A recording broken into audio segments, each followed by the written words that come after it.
ఈ మధ్య ఎక్కువ జర్నీస్ చేయడం వల్ల ఏంటంటే, బాగా జలుబు చేసింది. వాటర్ అవి చేంజ్ అవ్వడం వల్ల. దానివల్ల నా వాయిస్ కొంచెం చేంజ్ అయిందనమాట. ఇప్పుడైతే మనం విజయవాడలో లేము. బంటుమల్లి అని చెప్పి బంటుమిల్లి నాకు పేరు సరిగ్గా తెలీదు. అత్తయ్య వాళ్ళ ఓన్ ఊరైతే వచ్చాము. సొంత ఊరనమాట.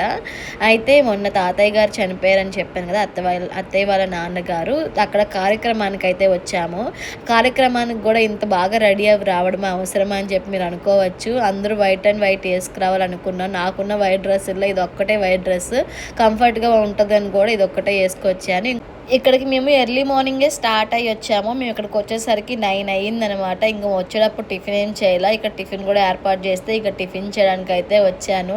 నేను ఎక్కడికి వచ్చినా అసలు ఖాళీగా ఉండను. ఏదో ఒకటి తింటూనే ఉంటా. టైంకి తినకపోతే పడిపోతాను నేను.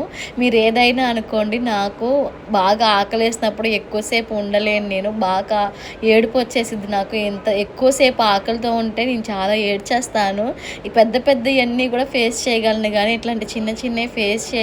ఎంతమంది ఆకలితో ఉండలేరో కామెంట్ చేయండి. నేను ఏ ప్లేస్లో ఉన్నా ఎక్కడున్నా సరే టైంకి తినేయాలి. ఆకలేసింది అని అంటే మాత్రం అసలు ఎక్కువసేపు ఆగలేను. ఇక్కడైతే ఇంకా పూజలు చేసి భుజాలైతే తుడిపించుకుంటున్నారు. ఆ రోజు మా ఆయన గారు కూడా మోసారు కాబట్టి వాళ్ళు కూడా భుజాలు తుడిపించుకోవాలి. అందుకే ఇంకా కుదరకపోయినా సరే వీలు చూసుకొని వచ్చాము. జానుకి ముందు రోజు నైటే ఒళ్ళైతే వేడిపడి జ్వరం వచ్చింది, జలుబు చేసి. ఇంకా రాకూడదు అనుకున్నాం. కానీ ఆ రోజు మోసారు కాబట్టి ఇంకా ఖచ్చితంగా వచ్చి భుజాలైతే తుడిపించుకొని వెళ్ళాలి.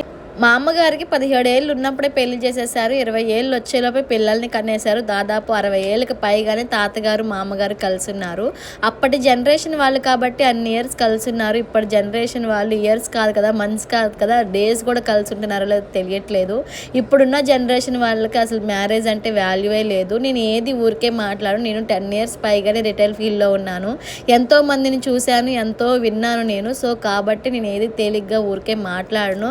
ఇప్పుడున్న జనరేషన్ ఎట్లా అయిపోయిందంటే, అవతల వాడు అబ్బాయి అయితే చాలు, అవతల వాళ్ళ అమ్మాయి అయితే చాలు అన్నట్టుగా అయిపోయింది ప్రజెంట్ సిచ్యువేషన్స్.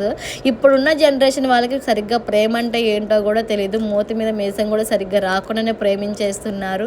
వయసుతో సంబంధం లేకుండానే పెళ్ళిళ్ళు చేసేసుకుంటున్నారు, పిల్లల్ని కనేస్తున్నారు. నచ్చితే కలిసి ఉంటున్నారు, లేకపోతే చంపేసుకుంటున్నారు, లేకపోతే అది కూడా కుదరకపోతే చచ్చిపోతున్నారు. ప్రేమ అంటే ఒకరిని ఒకరు సాక్రిఫైస్ చేసుకోవడం, ఒకరిని ఒకరు అర్థం చేసుకోవడం, ఎలాంటి సిచ్యువేషన్ వచ్చినా సరే తోడుగా కలిసి ఉండడం. ఎంతటి కష్టమైనా సరే సుఖమైనా సరే ఇద్దరు ఒకే మాట మీద ఉండి చేస్తే ఆ సంసారం ఎన్ని ఇయర్స్ అయినా కలిసే ఉంటుంది. నేను చెప్పగలిగేది ఒక్కటే, ఇప్పుడున్న మనిషి మధ్యాహ్నం ఉంటున్నారో, మధ్యాహ్నం ఉన్న మనిషి సాయంత్రం ఉంటున్నారో లేదా రేపు ఉంటున్నారో తెలియదు. కాబట్టి కొట్టుకొనైనా తిట్టుకొనైనా కలిసే ఉందాం విడిపోకుండా.